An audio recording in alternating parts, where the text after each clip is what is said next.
Hola, ¿qué tal?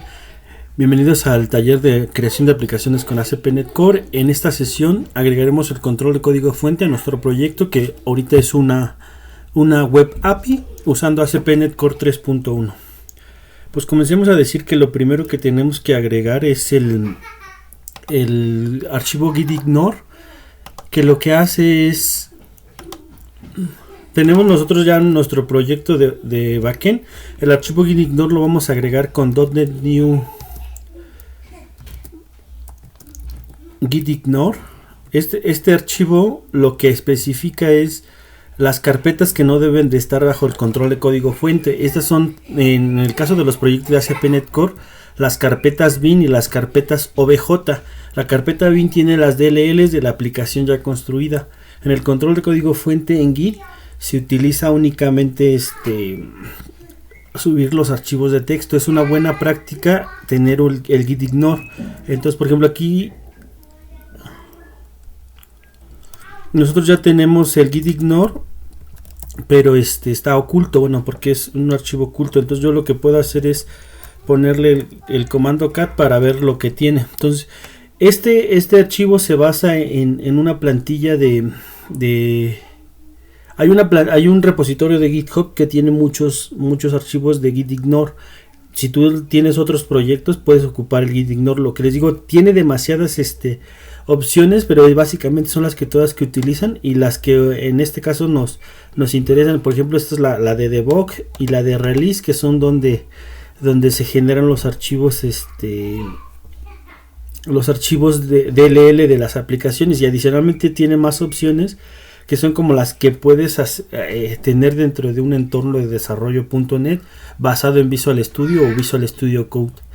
En el caso de Git, lo recomendable es tener un flujo definido. Yo recomiendo el flujo de GitHub, en el que se crea una rama para cada característica o bug de la aplicación. Entonces el desarrollador crea una rama y comienza a agregar sus cambios al código. Después, posteriormente, abre un pull request donde esos cambios del código son revisados por otros compañeros del desarrollo. Esto estoy hablando como un equipo. Y es comentado, por ejemplo, puede decir: no estás cumpliendo con las convenciones de código, esto lo puedes hacer mejor, o tal cual, no. Pues la discusión que se dé en torno al código, una vez que ya se discutió y que se aprobó, se integran en la rama principal o master y se despliega. Entonces es como el flujo que recomendamos hacer. El propósito de este video no es ser como una guía a detalle sobre Git. Para eso te recomiendo 2 videos como de forma introductoria del pelado nerd. Digo, esto lo recomiendo porque se basan en línea de comandos, y pues me gustaron cuando yo los vi, entonces por eso los recomiendo. Adicionalmente también recomiendo el libro de ProGit que está en la página de Git. Está una edición en español y lo puedes descargar el PDF. Entonces, si tú tienes quieres profundizar más a detalle sobre Git, pues el libro es donde deberías de venir.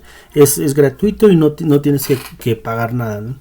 Entonces, pues sin más detalles, pasaremos a inicializar el código fuente. Sería una vez que agregamos el archivo gitignore, lo que tenemos que hacer es git init. Esto lo que hará es inicializará el repositorio.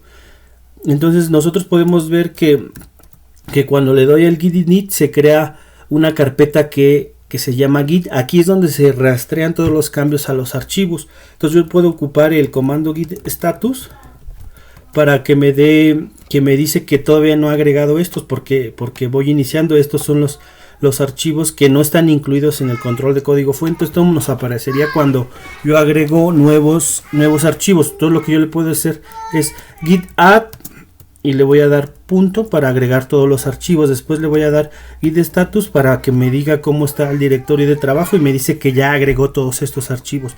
Lo siguiente que yo tengo que hacer es darle el git. Bueno, voy a limpiar la terminal para que se vea hasta el principio.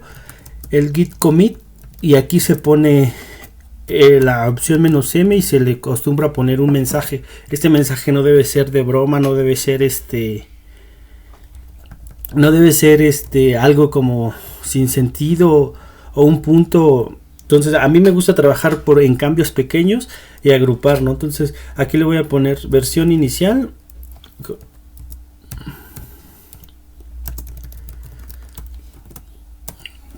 Y entonces yo ya le doy git status y ya no tengo nada. Entonces git es un control de código fuente remoto, a diferencia de otros que están en el entorno .NET como TFS, que es un sistema de control de versiones centralizado. Entonces nosotros para poder tenerlo en un servidor remoto tenemos que crear un repositorio. Para eso está el sitio GitHub, que te permite crear repositorios gratuitos y privados. También los podrías crear. Tiene ahí como ciertas restricciones para los privados, pero también los podrías crear. En este caso vamos a crear un nuevo repositorio que se va a llamar conferencia.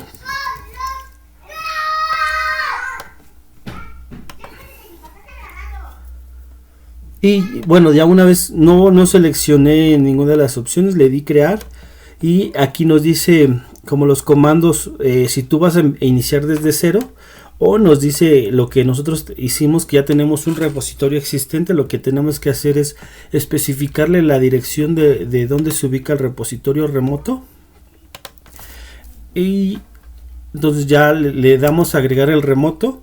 Y lo siguiente que sería es con el git push vamos a publicar los cambios de nuestra computadora local al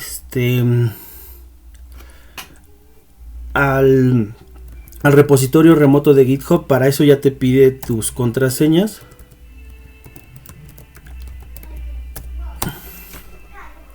Entonces con eso nosotros ya tenemos el código disponible en GitHub. Y como les decía, los cambios, una siguiente que vamos a hacer es cuando vayamos a agregar una nueva característica, crearemos una nueva rama que se va a llamar con el nombre de la característica o el error que vamos a corregir, y vamos a crear un pull request para que sea aceptado en este repositorio. Como les decía, no es el propósito profundizar en estos temas de Git, pero sí creo que es muy importante tener el control de versiones desde un inicio, desde lo más pronto posible, y si no lo tienes, pues lo puedes agregar en tu repositorio. Entonces, pues con esto terminamos esta sesión y te esperamos verte en la siguiente sesión.